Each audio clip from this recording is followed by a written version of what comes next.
Taylor, how's it going? Good, Jake. How are you? Man, I'm doing great. We got connected last week, and it was we pretty much just agreed we had to do a podcast, and so there's a lot of things going on. Um, Gosh, I don't know how many podcasts we've done about the Iowa ban regarding trail cameras on public land, and we were chatting about that last week, and figured we better get you on here and kind of get it from the source here. And what I mean by that is I'll open it up for you to introduce yourself because I Sure. know you're very in tune with what's going on over there. Sure. Yeah. What do they say? First time, long time. Long time listener of the Land podcast, and first time calling in. I think I've been following you since you started, probably in mid 21 or something like that. Yeah. But yeah, I've always been obsessed with land since a young age. I was born and raised here in Southeast Iowa, and went to college here. Really never had a full-time residence anywhere but Iowa. I never had a draw to leave. But I am a husband, father of three. I've got boys, Jack and Clay, 7 and 5, and a newborn Maisie at home, newborn girl. I am a full-time job is a regional sales manager at a company called GSN, Good Sportsman's Marketing. That doesn't mean anything to anybody, but we own and manufacture about 50 brands in the hunting, shooting, fishing space. So brands people might recognize: Muddy Hawk, Big Game, Stealth Cam, Walkers. Boo, I'm just kidding. I had interjected yeah, Flextone Zinc, Evolved Harvest, a lot of different brands in the hunting, shooting space.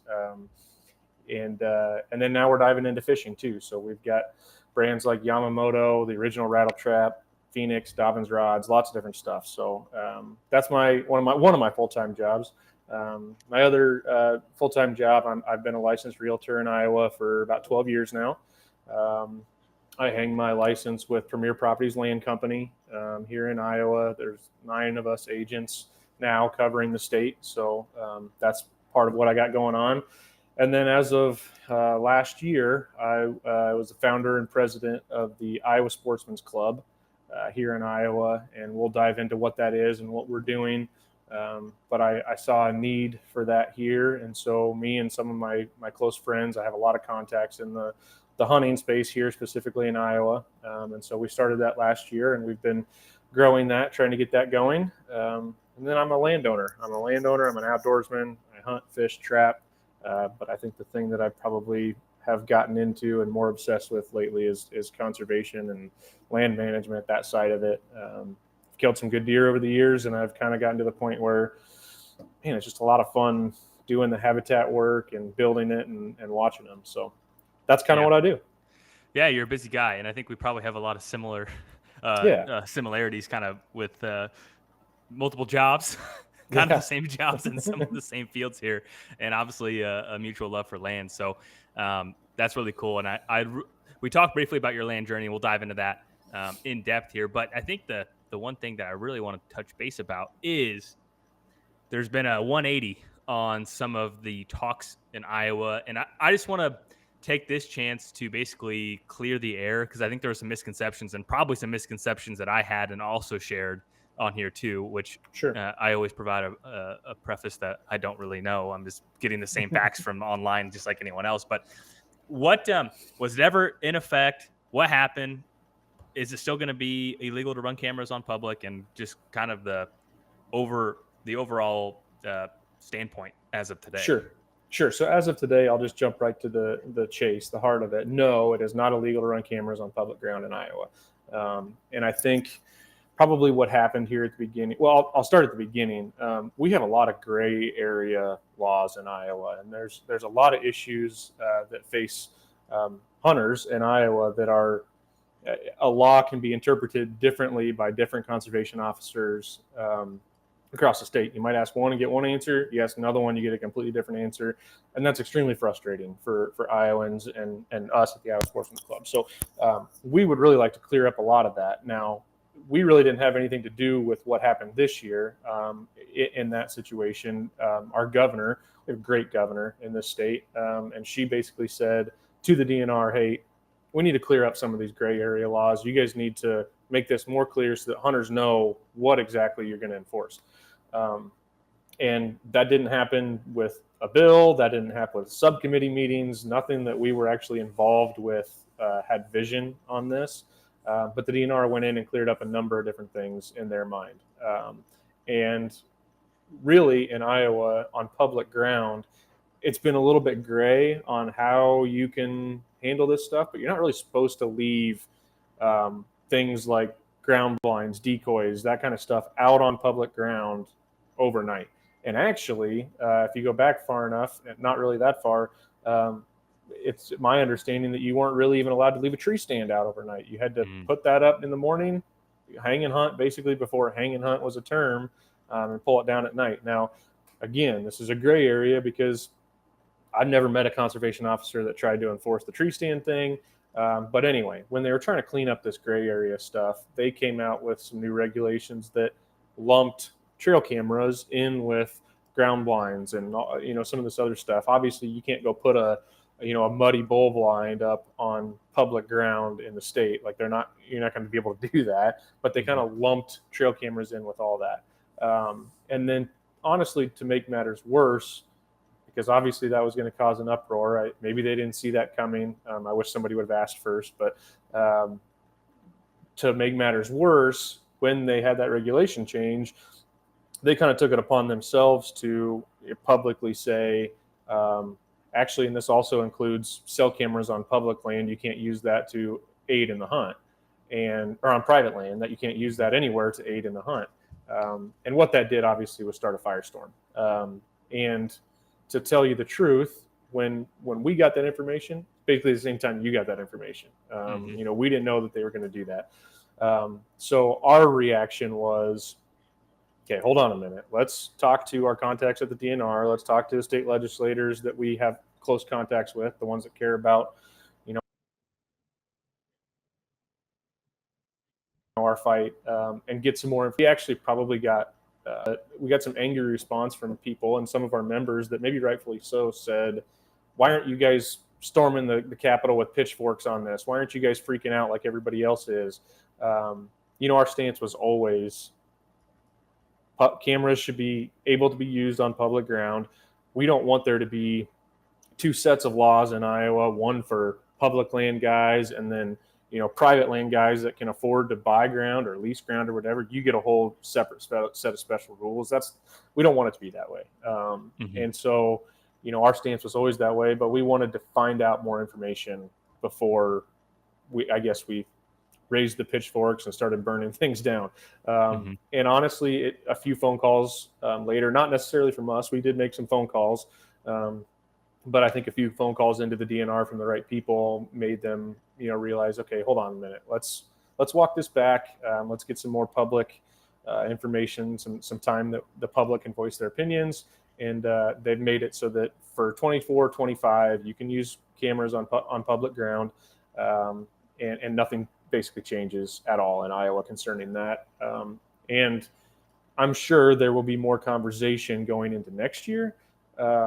But I don't really foresee anything changing, to be honest with you. I think they kind of got the point already. So, So do you think that the cameras just got lumped in to them trying to clean up that legislation? Is the easiest way to summarize that? Yeah, it got lumped in, and I don't know that at least whoever was moving that along. Again, this is one of those things where, with the Iowa Sportsman's Club, with the work we do, we don't want to call out somebody personally and here's their address, go knock down their door, or start emailing this legislator and make them feel dumb, right? But I don't know that they realized that the wording that they used, what that was going to mean to hunters. And so now they do. Yeah. Do you think it's interesting because it's pretty decisive too? Like when that happened, there was a lot of people like, heck yeah, I'm glad. I'm so happy that they did this. I wish they would do this in every state.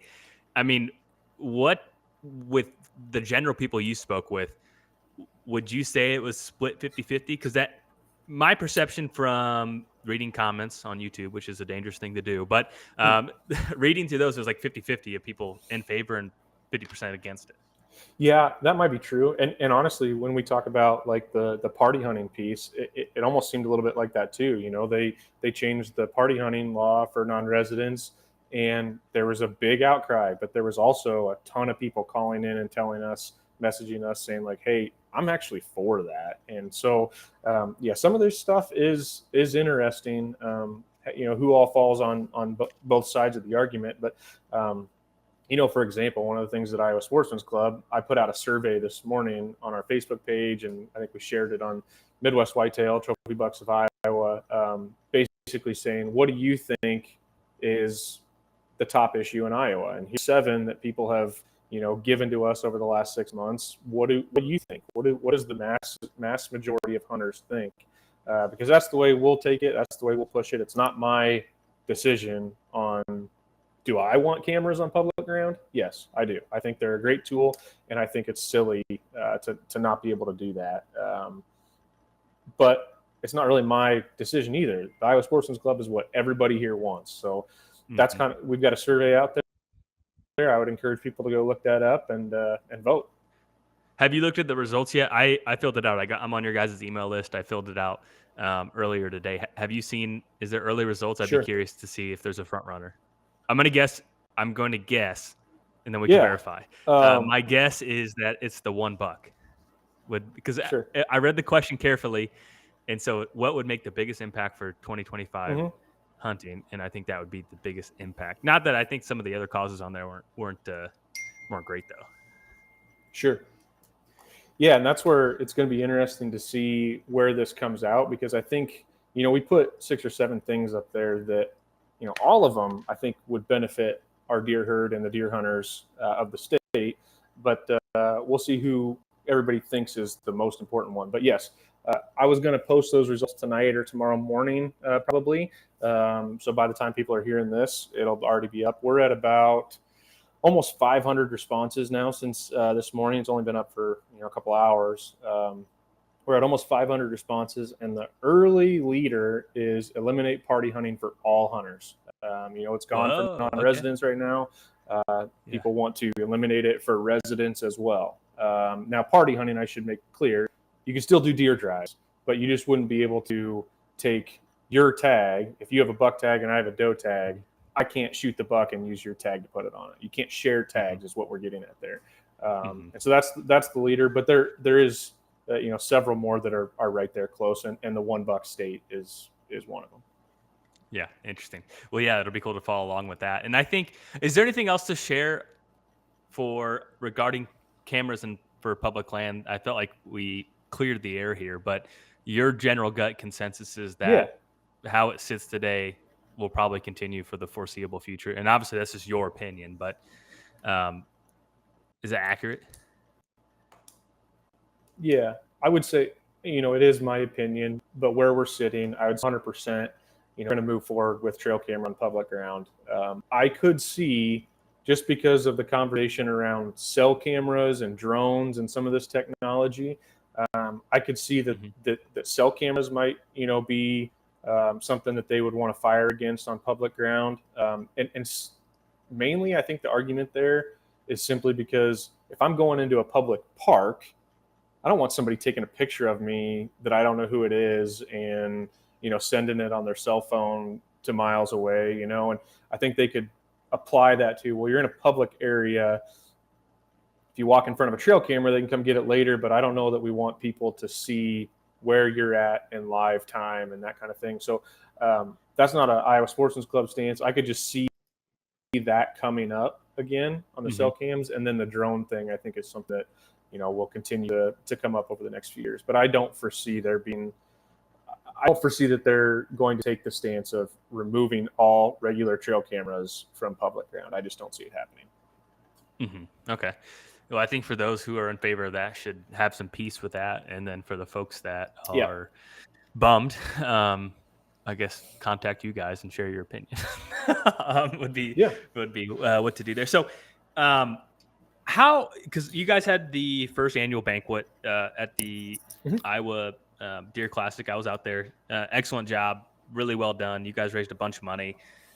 What that Iowa governor's tag go for, like 46,000 or 40 something thousand Yeah, dollars, 45,000. Yeah. Yep. $45,000.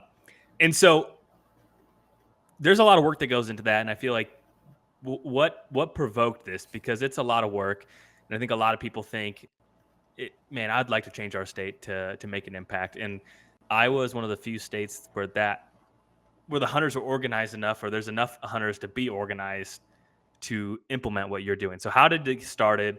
Why did you do it? And what's any early signs of success? And Yep. then maybe a lofty goal down the road, which is a lot for four heavy hitting questions, but at least get things going.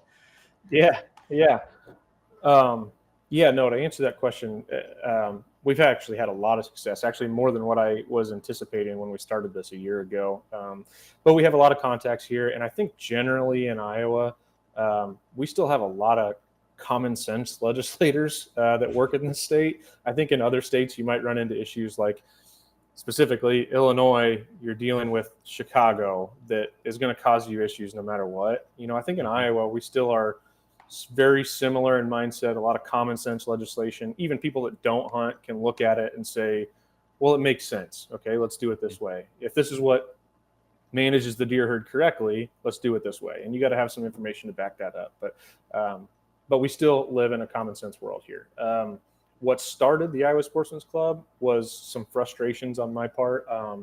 Again, no names, but I have a close contact that works at the state capitol, and he asked me about deer hunting things, and I answered. Last year, or a little over a year ago now, I put together a 4-page document on how we should be managing our deer herd, how to manage the numbers so that we have good age structure. We're still offering good hunts. The hunters are still seeing mature animals, but then we're keeping the numbers at a place where we're not seeing a ton of car deer accidents, and we're not seeing little pockets of way overpopulation, and how to manage those specific areas and be flexible and that kind of thing. And then also how to put more money in the state's pocket doing it, and how to offer more access to people that hunt here. And I put out together a whole comprehensive list and handed it over. And not that he didn't care. I believe he did, but I saw very quickly that didn't go anywhere. Nothing happened. And whether they talked about it at the Capitol or not, I don't know.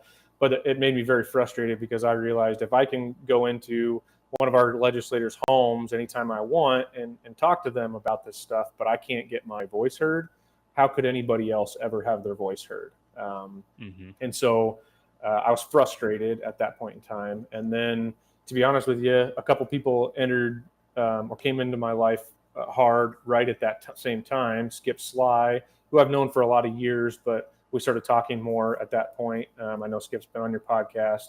And then a friend of mine, Bruce Borowski, he's the head of chapter development at Safari Club, came into my life then and started talking to me about, if you're mad about it, here's how you fix it. Here's a route, an avenue.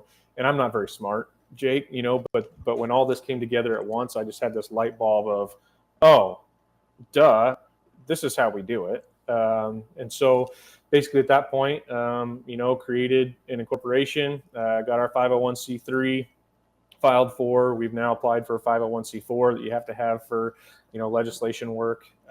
But then on top of that, we started a board with hunters that are like-minded. We hired a lobbyist, which really isn't that expensive. People think that, it must cost millions of dollars to get anything done. It really doesn't. It doesn't cost that much money. And we had donations from local hunters, people just like you and me that gave $30 or bought a $75 membership, or, we had people in the state that don't have millions of dollars that wrote $1,000 check to get us started, stuff like that we all came together with one goal in mind. We hired a lobbyist, and then, we had a banquet, put that together. Again, there's a lot of work that goes into this, but raised funds. We put our money where our mouth is. And, now here we sit to where we're working with the legislators. We've got a lobbyist in there that's in all these meetings, all the subcommittees. They all come to us for our opinions. And it's actually making a change. And so, it went from a frustrating piece to where if you get mad about something for long enough, you just go fix it, on your own. And we've got a great board worth of people that are willing to help, people that are giving up their free time to help do this. It's a nonprofit organization. We're not making any money, but we're going to keep Iowa great. Iowa seems to be the last beacon of good whitetail hunting. It's not as good as it was. It's not as good as it should be, but we still have a good piece left, right, that we're trying to protect. And so we got a lot of work ahead to do that, but we're trying to make a difference. So we've got a couple of big things coming. We've got a new website coming. We've got this survey platform that we can kind of poll everybody and basically get names and numbers behind it when we walk into a subcommittee meeting and say, look, you're voting on this today. Here's 1,000 people that don't want you to vote for this. Or here's 1,000 people that say, this is good. Let's move this through. Don't listen to this one loud squeaky wheel. Here's 1,000 of us. That's what we're trying to do. So that's the majority of our work. But then, we're doing a lot of other stuff too. We do habitat projects, anything from trying to fund or cost share native grass plantings, or it might be tree plantings, or maybe cost share doing some fish habitat in a pond, that kind of stuff. If you'll open it up to some people, timber work, that kind of thing. That's what we're working on is for habitat stuff. A lot of times that'll come in conjunction with like a EQIP program or a CRP planting, or that's something that's been, created by the state, and maybe with some semi strings attached to it that you try and open up access to some more people. So it's not just, we're not going to go in and fund somebody's pet project for their own farm that's only going to benefit them. It's some board voting goes into that on where it's going to make the most difference. But we're doing a lot of work, so it's good.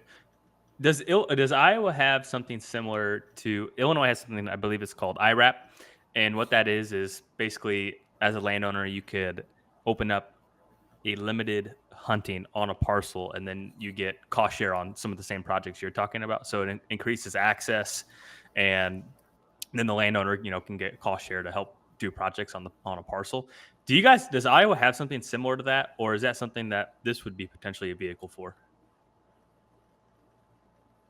Yeah, actually we do. And that's one of the things too, that like when people are in a pocket with really high deer numbers, a lot of maybe a farmer or somebody will complain and say, they're eating me out of house and home, and I have nothing that I can do to, get rid of these deer.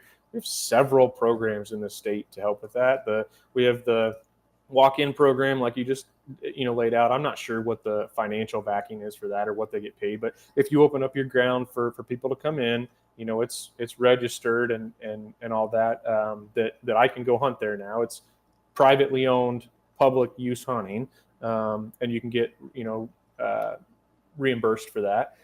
We have landowner tags in Iowa. Sorry, not landowner tags, depredation tags in Iowa, so that, it's $2 a tag.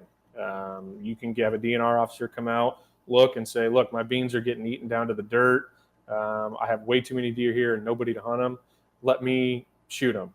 They're $2 a tag. Like, all you got to do is get the approval, and it's easy to maintain your deer numbers, that kind of stuff. There's all kinds of ways that you can open up. Iowans are begging for more access. And in general, I think the feeling across the state is, for the most part, hunters are very respectful. They're going to take care of your ground. Everybody knows a hunter in Iowa. If you have a deer problem, all you have to do is say, hey, come hunt. It's we have an access issue here. So yeah, I think the access issues across the entire country, and obviously Iowa doesn't have a ton of public, but no, I like I said when we were talking last week, Oh, go ahead. There's a delay, but I think there's a delay for both of us here, but go ahead. Oh, sorry about that. No, I was going to say that's one of the things too. I'm happy or excited about with the Iowa Sportsman's Club is that we're laying the blueprint for how you can affect change in your state. You had Skip on, and I've heard Skip say it a million times: "Fix your own state, fix your own state." And I get it. But the thing that I'm most excited about with the Iowa Sportsman's Club is we're laying a blueprint for how this can work, and then I want to get the Iowa Sportsman's Club up here, get it fixed, and then move on to other states, everybody that surrounds us. I want to move on to Illinois and Ohio and Missouri and, Minnesota, these states that have way better habitat than we do, and lay out this blueprint for this is how we make it better. That'll take pressure off of Iowa tremendously. You've already seen the tags go from, every year to almost every 7 years for a bow tag. And I know guys with, multiple preference points trying to apply for a gun tag and getting it now. And so it's going to be 3 years for a gun tag. And it's just gotten crazy.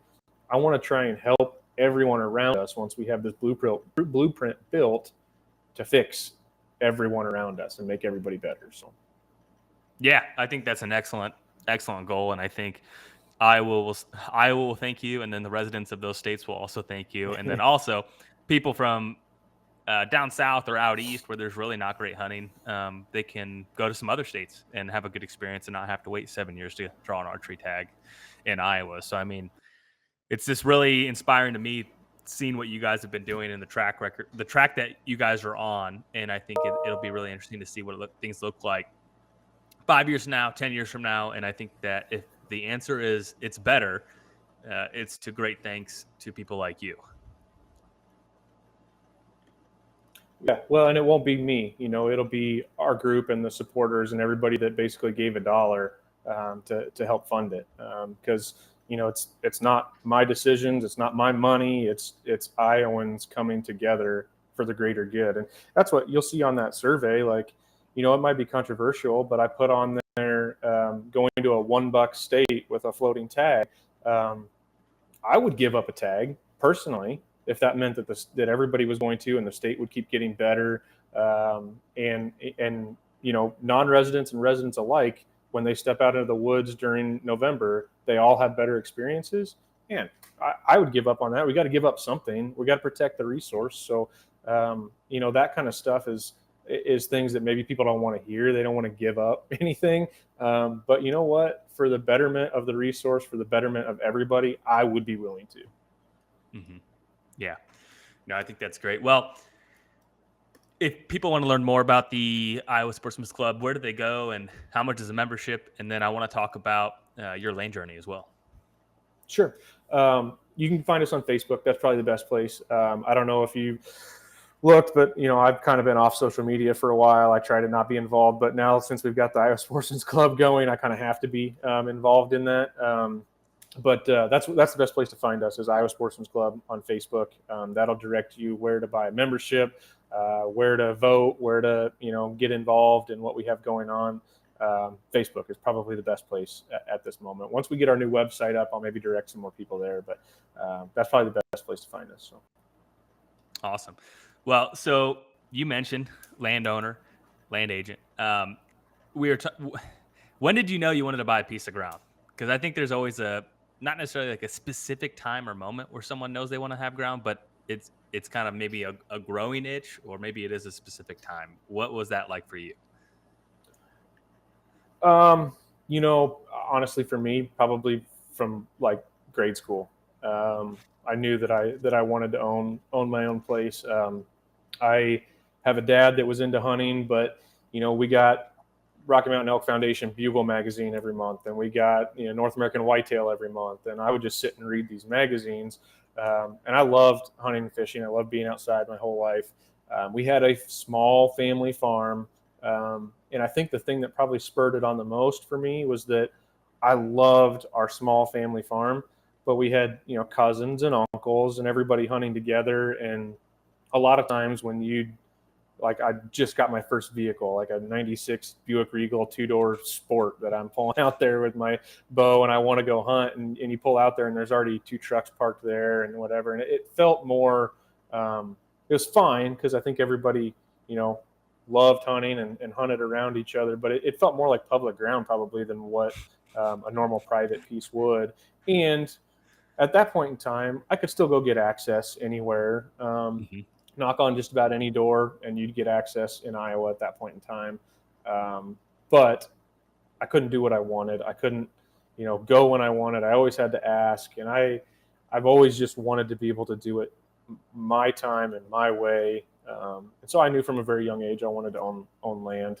Like I said, I got my real estate license basically right out of college. I knew that land was something that I loved and wanted to own. Yeah, I think it's funny when you mentioned like the permission pieces you grow up hunting. It is probably more pressure than public land in reality when you really break Yeah, down the amount of yeah, hunters per acre, and there's no like going far or and finding the hidden spots. Like there's just it's not. I got pushed to some public ground during that time in my life, and I love hunting public ground. And during that time, I saw some slammers on public Sure. ground. Some of the biggest deer I've still seen in my entire life on public ground in Iowa. And it's changed a little bit. Not that there's still giants being killed there, but man, it's not a fun place to go hunt in Iowa, in my opinion. Um, just because there's a lot of people out there, Mhm. and I would like there to be more habitat, more access, take some pressure off of that too. Yeah, for sure. And so, what provoked you to get your real estate license? I got out of college. I had a 4-year degree, and actually a guy that I was working with was from a real estate family. He was going to get his broker's license, and he said, "Dude, you hunt all the time. Like you should get your license." And so honestly, I just thought it would be a nice addition to what I had going on. So I got it. Yeah, way back then when I had all kinds of time on my hands. Yeah, for sure. And so, I think that's something that agents have the ability, or really are kind of fortunate, is obviously you got to be involved in a lot of transactions. Most people, they buy a house, maybe they buy three houses in their lifetime, and maybe they buy two farms. But as an agent, you get to be involved with a lot of different transactions and see some different patterns that the average person would not. And so there's some specific consumer behavior things when it comes to people buying land. And I would be curious, what have you noticed, like out of your office or you yourself, of people who buy ground and are nervous or uncertain, and then what happens when you fast forward a couple years into the future that you've noticed? Yeah, I think it's a pretty common theme. You talk about people getting the land bug. I think it's a pretty common theme that when somebody buys, their first piece of property, and then you realize it's not that big of a deal. At the beginning, even me too. I looked at when I finally got the down payment saved up, and I was financially in a spot where I can buy 40 or 80 or 100, whatever. I went and looked at 15, 20 farms. They were all good farms, and at that time, they were like 2 grand an acre, 2,500 an acre. Stuff has doubled and tripled since then. Um, Hmm. and at that time, I looked at all kinds of farms that if I would have just pulled the trigger, I would have been so much further ahead. I could have flipped multiple farms in that time frame, um, but I didn't because I was looking for the farm that I wanted. I would find something wrong with the access, or I would find something wrong with the lack of area for food plots. It'd be all big hardwood timber, or whatever it was. I would find something wrong with it that I would just keep looking. And finally, I personally got to a spot where I said, you know what? The next farm that I find that I think is a fair price, something that I can, do work to and make it better, I'm just going to buy it because I've been sitting around, twiddling my thumbs, waiting for the perfect piece to come along, and I missed out on a bunch of stuff. So, and honestly, at that point, things had started to come up in price, and it had started to get a little more competitive, and I bought that first piece for myself in 2020. Right before a good time to buy. If I, like you said, if Hmm. I could go back and do it, I would have mortgaged everything in my life to buy as much as I could at that point. But it was a good piece. But back to your original question, I think once people buy that first piece and you realize it's not that big of a deal, I'm putting my money into basically a savings account. Um, we could have a land crisis. I mean, we could absolutely see stuff plummet. But as long as you're in a position financially where you've got some nets, some safety nets, you've got a job that you're pretty secure in, and your financial situation hopefully won't change tremendously. It's just a savings account that you can always sell and get back later. But I think people get all worked up about, man, that's a lot of money. I don't know about that, and it's really not going anywhere. It's still right there in your hands. You can touch it, feel it. You can force equity into it. You can make it better by sweating on it instead of just sitting at a computer and watching your stock go up or down or plummet and sell quick. And I mean, you can make it be worth more by forcing that in there. So it's really an amazing investment, and it's not that big of a risk. And I think once people realize that, then all of a sudden it's, oh, bought that one, flip it, buy another one, and then you kind of just take off and grow it. So Yeah, I think that this podcast has really showed that, and that's kind of the purpose of it, is to show people from all different walks of life. And if people listen to enough episodes, they can catch those common themes. And I think as people hear enough of those stories, and yours included, I mean, I have to imagine the piece you bought in 2020 to what it's worth 4 years later, probably the best investment you've ever made in reality, if I had to guess. Yeah, by far right now, but it's not until I sell it, and I'm not planning on selling really anytime soon, But as far as the value of it today, substantially more than when I bought it. Yeah, great investment. And basically, and honestly, that parlayed me into the next piece too, because of that. I forced equity into it, bought at the right time. You can't time the market, but in this case, I kind of did. Fell into it that way, and parlayed into the next piece that I would have never thought I could do all that. So yeah, and I had a lot of help along the way. So talk a little bit about that. So what was some of the help along the way that stuck out to you? Well, information, for one. I have a lot of really close friends that are also big into land. I have a lot of resources at my fingertips that are very, very helpful on go this way, don't go that way. Things that people that I've talked to over the years. So I've gotten a lot of great advice from people. And you know what? It's one of those things where not everything has to fall your way all the time, but all of a sudden, something falls into your lap and you just take it, And this new piece that I bought, I originally bought the 120, and if you can envision kind of a big oval, and outside of the oval is a road, big huge chunk. My 120 starts on the south side, and it's 3 northward heading 40s right into the middle of it. So that farthest north 40 is like dead center inside that big oval. And I bought that basically for that reason. It was close to, a river, so you get some bucks traveling back and forth. It was in a good neighborhood that I knew wasn't, there wasn't a box blind and a food plot on every corner. And so I was excited about that. But I also knew over the last 4 or 5 years, just from being around the area, I knew of, a handful of 200 plus deer within 5 miles of that place that got killed, So I knew it was a good area.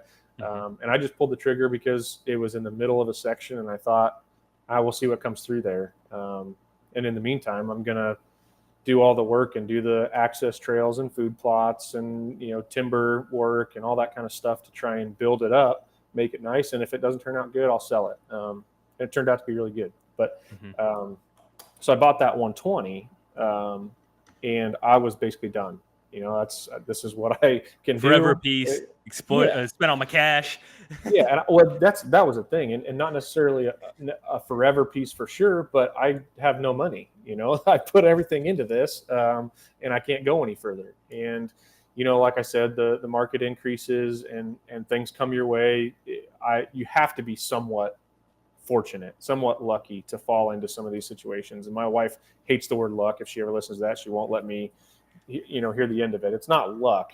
You force some of that, but you have to be fortunate. Things come your way, and that's what happened. And honestly, the second piece that I bought was a 160 that touches my current 120, and then it gives me road to road access through that oval now from north and south.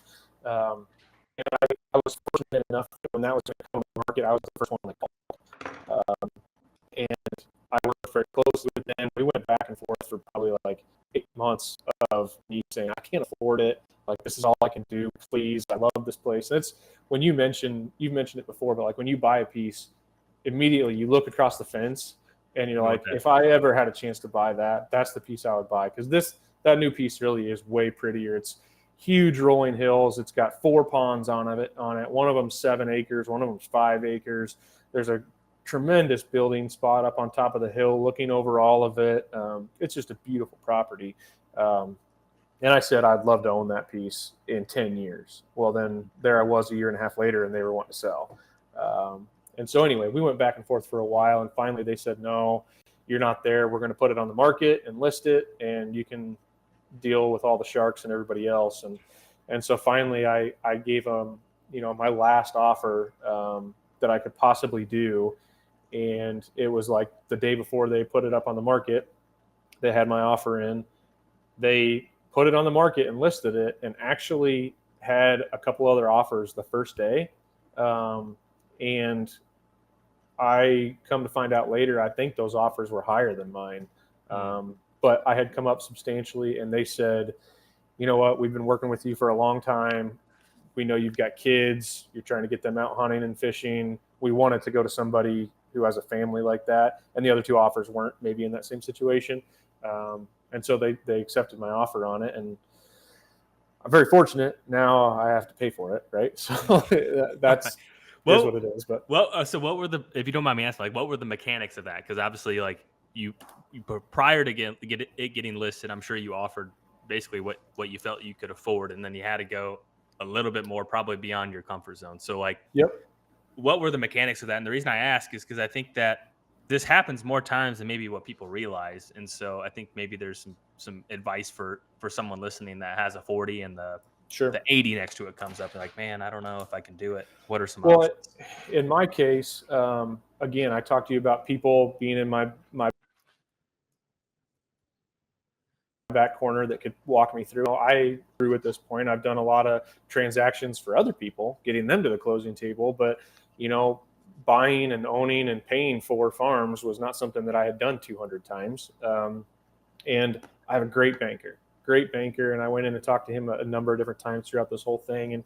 And actually, I had a couple different situations set up to where I was going to split the new piece with a buddy, or a friend of mine, an investor that wanted to do an investment, that saw it as a good source. And I kept going into my banker, and he kept saying, "Don't do that, Tayler. I mean, you can, it can work, but in 5 years, that guy's going to want out. What are you going to do then? You got to make it work on your own, figure it out on your own. You can make this work." And he had looked through all my financials and stuff. And I just said, I'm not comfortable with that payment, with that price, and then I just, I talked to enough people that said, stop worrying about that. You'll find a way to pay for it.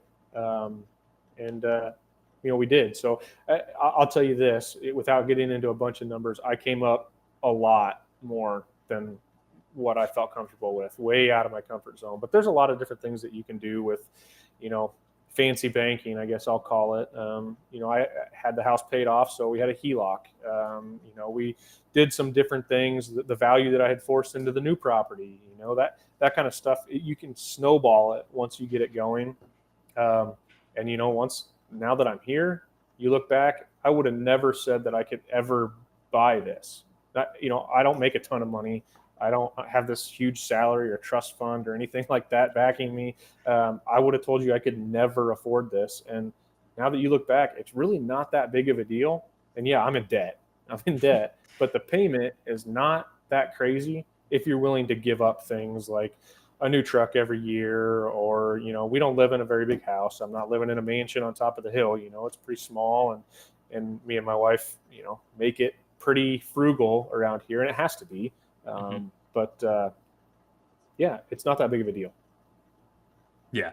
Well, I think it's kind of interesting too. It's like as an agent, like you've helped a lot of people. And then the flip side of that is, like, it is another layer of emotion when it's you. And I actually have a funny example of this, of someone I've worked with on a lot. He's a lender, and we are in the process of trying to find him a building lot, and we find him one. And he's nervous, and it's so funny because he's helped hundreds of people buy something, and he's like, he's like, am I being too aggressive? Am I not being aggressive? Like, the list goes on, and it's like, man, you're a seasoned vet here. Like, it just goes to show that we can cloud our own judgment, and that's why I think it's good to have an agent or have a good network of people to be like, okay, remove emotion from this. What do you think? Like, you can tell me if you think I'm dumb or you think it's a good idea. And every piece that I look at, unless there's something like glaringly bad about it, every piece that I look at, I fall in love with. I need people on my side to say, like, you've seen better than that. Like, you can do better than that. Or, No, dude, that's 100%. Like, you need to be in on that one. It's good to have a group like that around you to help out. And I said I've gotten a lot of great advice, a lot of smart people. So Yeah, it's crucial, I think, because it is a really big decision, and it's a big lifestyle decision too. To your point, because it's not like you just buy it, and the payments, just enough where you kind of feel it. Like, you have to be strategic. You have to be really thoughtful, which I think is probably a good thing because I think that it keeps you focused, keeps you motivated, and at the road at the end of yep. the tunnel is like you have something really amazing to leave a legacy for your kids too. Yeah, and once you have it, once it's in your hands, and you can feel that feeling every time you're out there on the tractor doing something. Man, it's worth giving up all that other stuff you had to sacrifice that you didn't you thought you were going to hate at the beginning. It's That's a fine. good I point. don't need that. Yeah. So Yeah, that's a really good point. The feeling you get on your own ground when you're doing something is a feeling you simply cannot explain unless you've done it. Like, it's really hard to it's yep, challenging to put yep, into words, but I think that's a really good point. It's like I'm trading this for X, and that's a trade I'll make every day, and that's a good feeling to have. yeah. What was? And you know Go what? ahead. Well, I'd say there's a lot of different ways that you can get creative to help you make that payment too. I mean, it's don't close your eyes and just say, well, I got this payment. How am I going to fund it with my 9 to 5? I mean, there's timber, obviously. That's pretty easy. Everybody figure out there's value. If you've got some timber, you can go in. It's a one-time, helper. But like, I got signed for an equip contract this year that I have to go and work. Like, I got to do a ton of work to make this happen. But more or less, if I'm doing it myself and not hiring it out, I'm going to make some money on that. That's going to help me pay for the property. And it just takes work and time and effort and that kind of stuff. And, there's a lot of different ways. If you're paying for a property that you're going to keep forever, and you're not just passing through trying to flip it or whatever, maybe you want to think about, okay, the first 5 years, I'm going to, lease it to somebody and just tell them I still owe on it or whatever, but you lease it from me for X amount of dollars, and just know, I mean, the deer herd is a renewable resource if we handle it correctly. Over time, maybe in 10 years, you won't let them lease it anymore. But during that time period, you brought some funds in and it helped you pay for the property, and you can get creative to make it work. So, Yeah, I think there's a lot of different options. I think Equip is one, and I want to one day really dive into that, like to the most nitty gritty as possible. But it is definitely an option there. What you mentioned, a lot of good advice. So, like, give me one, whether it's a one liner or one thought or something that has stuck with you throughout this process of, like, man, that piece of advice was extremely influential in me being where I am today, that even in your own words, never thought you would be at. yeah, I mean, it's one of those things where I would encourage everybody, just find a piece you like and buy it. Get the first one under your belt. We've talked about that a bunch today. You've talked about it a lot. It's nothing groundbreaking, but you know, you can crunch the numbers and analysis by paralysis forever. Just get in, buy it, buy something small, get used to it, figure it out, but don't overthink it. People overthink everything, and you only have one life, and you're not going to take any of it with you. So if you buy something and then we have a land crisis and everything drops and you can't afford it and you got to sell it for pennies on the dollar and you're feeling like, man, that sucked, do it early in life. Like, do it now. Don't wait till you're 65 and ready to retire and you're going to use your 401k to pay for it. Like, you can't afford to make a mistake at that point in your life. Make a mistake now. Yeah, I think that's my best advice is don't sit around forever. Yeah, and I think another good point that you bring up is, your term was the fancy banking. And another thing. Oh, go ahead. Yeah. Well, I was going to say too, another thing that I've encouraged a lot of people to do, a lot of my friends that have done it recently, is I shouldn't say this being a realtor or you either, but don't wait for something to hit the market to go try and buy a piece. go talk to your neighbors, network, tell people you're looking to buy something, you want to buy land, tell people that. There's all kinds of stuff that, you could probably buy and it's not on the market. All you have to do is go ask and talk to people. Don't be embarrassed by that. Don't feel like you're stepping on toes. Just tell people you want to buy their property and see what they say. It's not that big of a deal for them to say no. And if you wait till something hits the market and is listed, you know what it's been like for 3 years. That might change in the next 5, but for 3 or 4 years, if you wait to hit the market, you're buying over value and you're not getting a good deal anymore. And you're not going to want to buy it because you feel like you're getting kind of the short end of the stick. You kind of have to. So, yeah, I think that's a good piece of advice. Another thing too with the fancy baking of like getting started, and as time progresses, is you do have a lot of unique advantages that you don't have when you're starting out completely fresh. You have the equity of the property. If you sell that, you had your original down payment, right, in that farm, and then it grew by X percent, and you sell it for whatever percent increase, and then now your nest egg is bigger to go buy a different piece, maybe buy something with a little bit more income or a little bit of CRP income, and it's like you can maybe double your acreage, and your payment only goes up a little bit, or like obviously there's a bunch of variables that go into that, but no, I think it's the age old thing here that has become synonymous with everyone is like just get started. Don't like give yourself yep. permission to go do it. And Yep. were you nervous when you bought that piece after being on the sidelines and nitpicking at a lot of different listings? Where you're like, is this really it, or am I forcing myself to buy it? The only reason I was nervous about that is because I really hadn't hunted that area very much. I had been around it. I kind of knew other people that hunted, around the area, but I hadn't personally been there much. So you never know if you're going to run into you might be buying a piece that's going to get trespassed every week, and you might have horrible neighbors. I didn't know the neighbors very well, so but I called a couple of people that I knew from that area, and they said, "Dude, buy it." And so. I was fine. That's the only thing that made me nervous. Like I said, I was out on so many farms at that point. I was so sick of, not having anything that I was ready. So, and I had a wife that is understanding and trusting, and she was willing to say, because there's a cabin on it, there's a house on it that was horrible condition.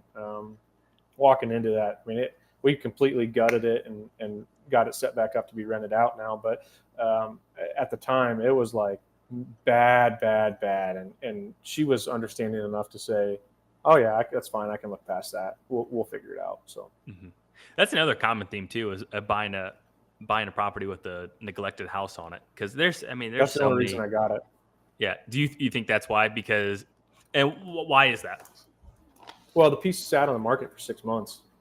It was listed it was coming up to the end of its 6-month deal, and everybody that drove in the property, it's right on the front, and you looked at it and it's like, oh no, you take one step in it smells like cat piss. There's cats living in it by themselves.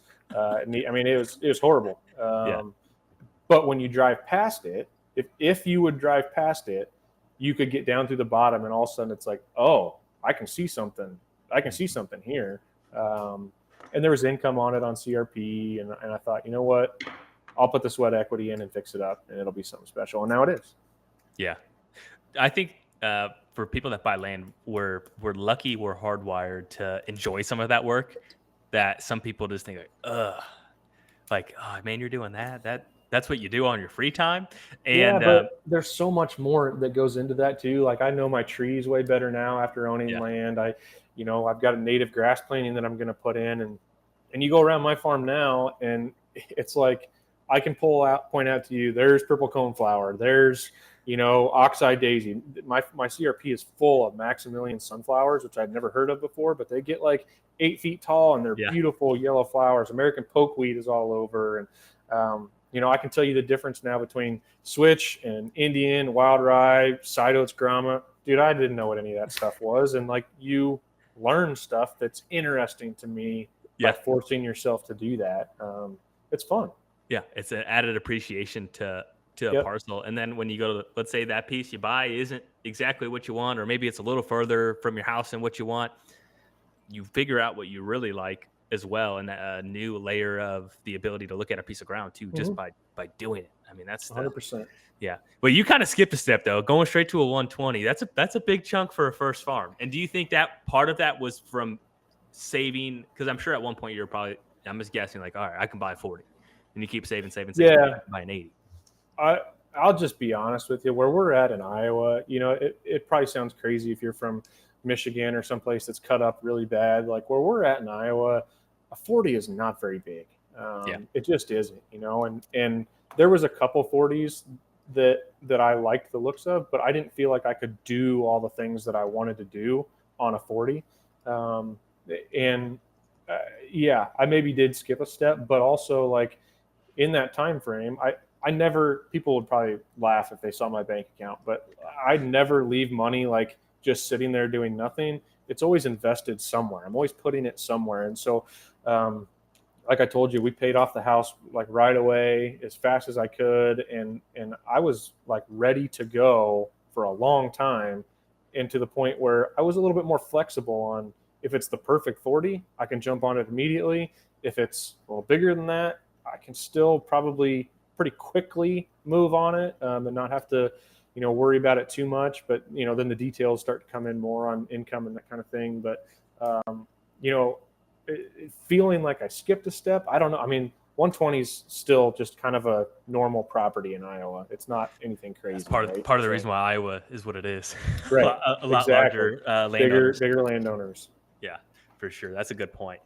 To me, it sounds like the diligence of getting your finances in order when you were building up to this point was paramount into the ability to do so. Because I think that's something that a lot of people, they hear it and they're like, it's kind of important. But I mean, number one important thing for you, would you say? Number one. And I listened to Dave Ramsey a lot when I was like in college. I don't really agree with everything he says now because there's good debt and all that kind of thing. But I mean, I just attacked debt as hard as I could when we first got married. And like I told you, number one rule, attack debt as fast as you can. That way you've got funds ready to go when you need them to buy a farm. Two, if you're not married yet, be careful who you pick. Like pick one that is like on board with you and isn't going to go to the mall shopping every single weekend. And like we live very frugally, and that's the only way that I could ever live out that particular land dream. So yeah, no, that's really cool.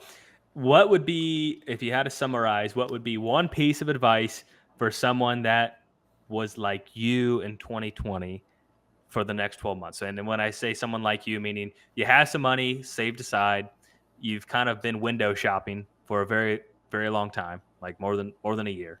Yeah. What advice would you give to them moving forward for the next 12 months? Because we're like the market, I feel, is obviously a lot different than what it was in 2020, 2021, 2022, and first half of 2023. I feel like the market's kind of in a different place now. Yeah.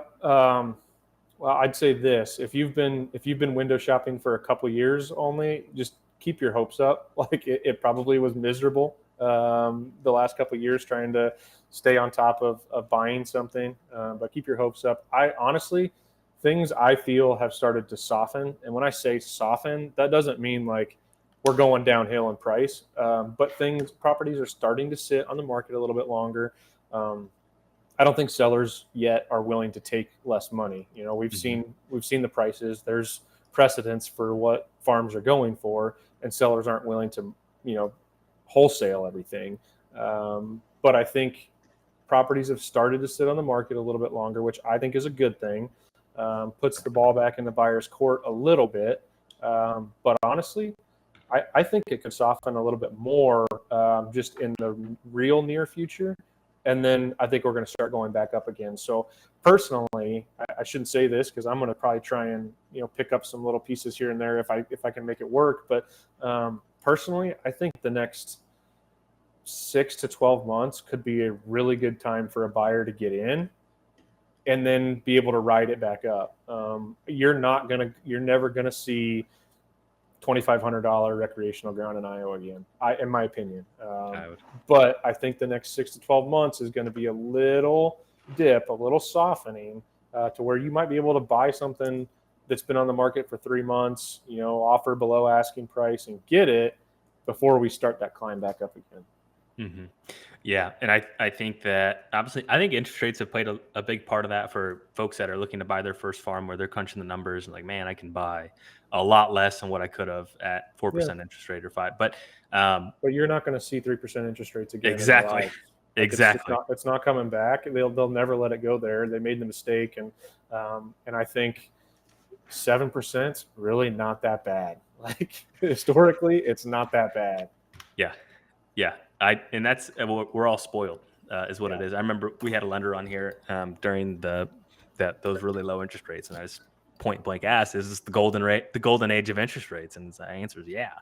Um, and yeah, to your point, if we get to that point, we probably have some other really big Yep. economic issues for them to have to Yeah, stimulate and the economy. then we have bigger problems all the way around, and you buying a piece of ground isn't the worst problem that you could have. Then our country's in a real bad place. So. Yeah, yeah.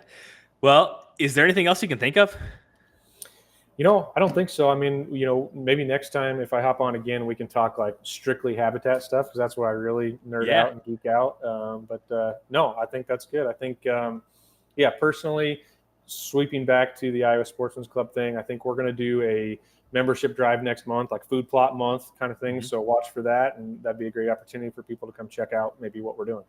Yeah, absolutely. I'll put a link to the Facebook group in here. I'm a member. Plan on going to the banquet next year as well. I think it's It'll be really cool March to see what you guys 7th. do. It'll always be that Deer Classic weekend in conjunction with that. So it'll be March 7th, Friday, March 7th this year. Excellent. Put it up. Everyone needs to put it on their calendar and go check it out. And if you're from a different state, go watch how they do it and take that energy and put it back to whatever state you drive back to. So Yeah, thank you for your time. Thank you for what you do. Um, and I think it's really important on the Iowa Sportsman's Club, what you guys are doing, and then also the message of get your finances in order and buy a darn farm and start enjoying it sooner than that's later. right. That's right. Buy a farm. But yeah, no, I appreciate it, Jake. Appreciate what you do and keep it going. Keeps me into some good content when I'm driving. Love it. Thank you so much.